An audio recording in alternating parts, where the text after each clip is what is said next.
ትዳር የሚደከምለት ነው። ፍቅር የሚደከምለት ነው እንጂ ሰጥቶ መቀበል አይደለም። ሲወዱን መውደድ አይደለም። በክርስትና መቻል ነው እንጂ መቻቻል የሚባል ነገር የለም። መቻቻል የለም። መቻቻል የእናንተ መርህ ነው። ክርስትና ውስጥ መቻል ነው እንጂ መቻቻል የሚባል ጉድ የለም። እሺ ምን ማለት ይመስላችኋል? መቻቻል ማለት የሚችልህን ምን ትላለህ ነው። የሚችልህን ምን በል ነው።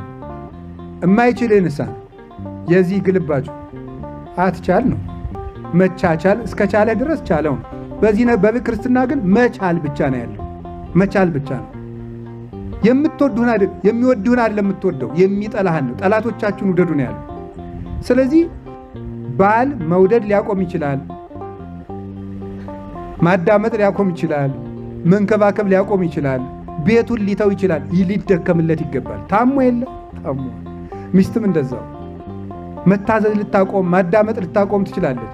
ፍቅር ይደከምለታል።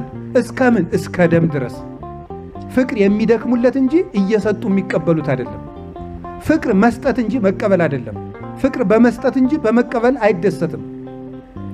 ፍቅር የራስን ደስታ መፈለግ አይደለም። ለሚወዱት ነገር መኖር ነው። ለሚወዱት ነገር